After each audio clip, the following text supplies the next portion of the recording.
Chers amis, bonjour à toutes et à tous. J'ai participé hier après-midi au grand débat public organisé par la radio CAIR News entre les 16 candidats à l'élection législative dans la 8e circonscription de la Loire-Atlantique. Alors les 16 candidats n'étaient pas tous présents naturellement, mais il y en avait quand même une bonne moitié et les principales formations politiques.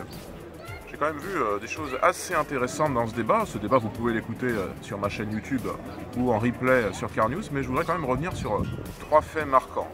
Tout d'abord, c'est certaines absences, finalement. À gauche, j'ai vu l'absence de M.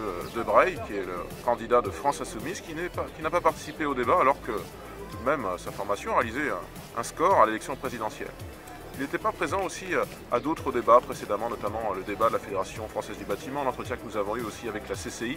Ça témoigne, je pense, d'un certain éloignement de la réalité. Et puis à gauche, outre l'absence de M. Debray, il y avait finalement la trop grande présence de Mme Deugnot. Mme Deugnot a monopolisé le temps de parole, c'est elle qui a le plus parlé, et il s'en est fallu de peu pour qu'elle ne parle trop et déséquilibre le temps de parole des autres candidats.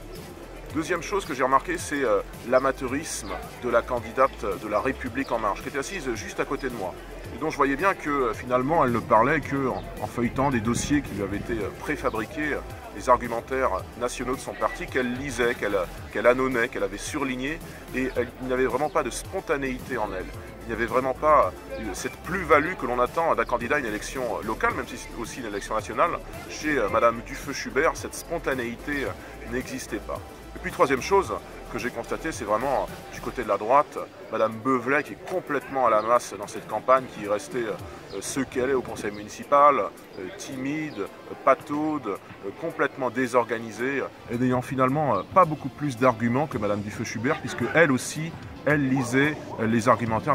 Naturellement, ce n'étaient pas les argumentaires de M. Macron, mais les argumentaires de M. Fillon, ce qui est un peu du pareil au même.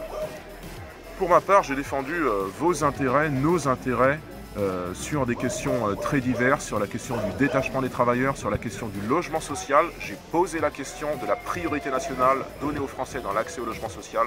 Je vous ai aussi défendu face aux attaques des écologistes contre le nucléaire. Je vous ai également défendu face au double discours de Lauriane Deugnot concernant la moralisation de la vie publique. Voilà, chers amis, vous pouvez réécouter ce débat encore une fois sur ma chaîne YouTube ou sur CAIR News. Je vous donne rendez-vous très prochainement pour la suite de ma campagne législative. Là, ce matin, je suis sur le marché de Saint-Mars-sur-Mer et cet après-midi, je boite avec mes équipes à Saint-Malo-de-Garsac. Vous voyez qu'on a quand même beaucoup de travail et nous verrons bien le résultat les 11 et 18 juin prochains. Voilà, bonne campagne à toutes et à tous.